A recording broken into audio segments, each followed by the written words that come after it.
temos ainda outra, dirigente do Federal Reserve, que é o Banco Central lá dos Estados Unidos, ele está falando em acelerar o tapering, o processo de tapering. O que é tapering, Felipe? O tapering consiste basicamente num processo onde o Federal Reserve vem tentando, ou pelo menos sinalizando, de que vai estar tentando reduzir um pouco dos estímulos monetários que eles iam fazendo.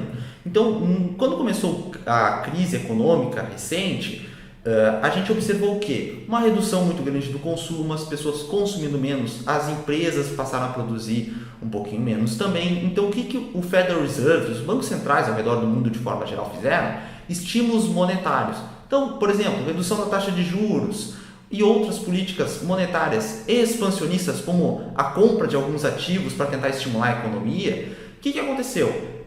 Quando os bancos centrais fizeram isso, tudo bem, acelerou a economia, mas no médio prazo, que está se refletindo agora, está gerando uma tendência de inflação. Então, nos Estados Unidos, o CPI veio no maior percentual dos últimos 40 anos.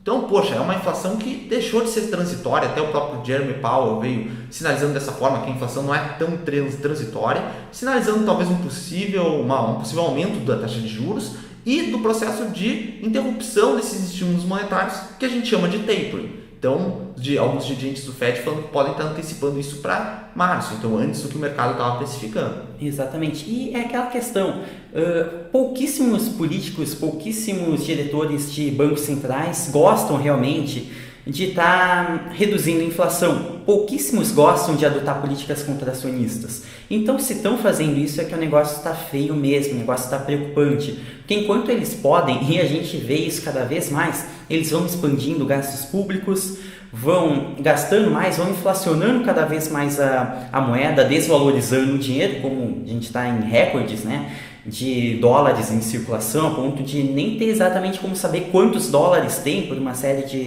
de razões. Então, o negócio a gente percebe que está ficando cada vez mais preocupante. Antes diziam que a inflação era transitória, agora já deixou de ser. Então, o tempo vai nos mostrar o que vai acontecer. Isso tem reflexo nos investimentos de forma geral. Por quê? Se a gente fala que aqui no Brasil a taxa Selic é a nossa taxa básica de juros, porque ela remunera os títulos públicos federais, são os investimentos mais seguros, pensem na taxa básica de juros mundial. Vai ser basicamente a taxa de juros americana. Então, se os Estados Unidos sinalizam que podem, de repente, estar aumentando a taxa de juros ainda esse ano, o que isso causa nas pessoas? Os investimentos mais seguros do mundo, em tese, são os títulos públicos federais dos Estados Unidos.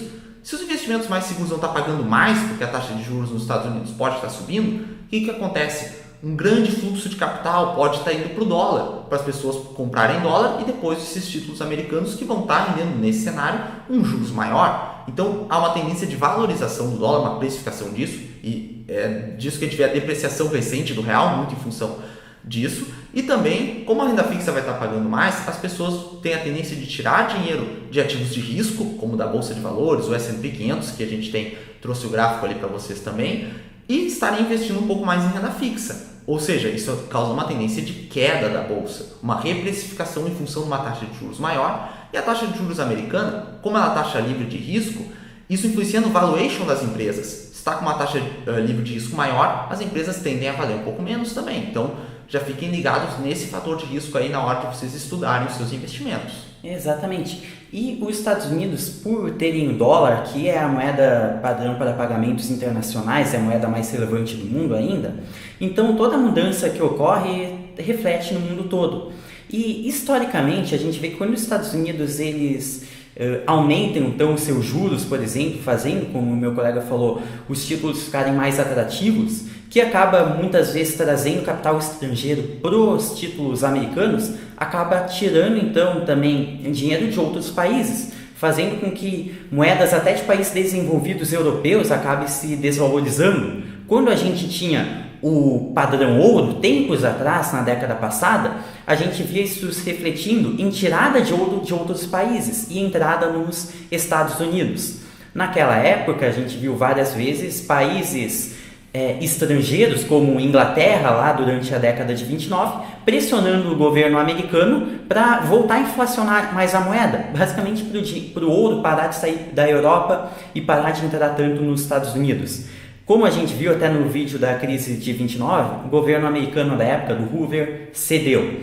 O que vai acontecer nos próximos anos, né? Se o governo americano continuar com esse processo, né, de tapering, continuar com esse processo de aumento de juros daqui a pouco, ou de redução de gastos públicos, será que a gente vai ver muita desvalorização lá do dinheiro de outros países, daqui a pouco uma pressão nos Estados Unidos? É algo que é muito importante também ficar atento. Possíveis tensões geopolíticas podem emergir a partir desse ponto, e a gente recomenda para vocês darem uma olhadinha no índice dólar, que é o índice que compara a força do dólar perante outras moedas ao redor do mundo. Então aí vai entrar o euro, o franco suíço, vai entrar a libra, vai entrar a yuan, então uma cesta de moedas comparada ao dólar. Esse índice dólar tem ganhado força nos últimos tempos e é bom para vocês ficarem de olho nas análises econômicas de vocês. Exato.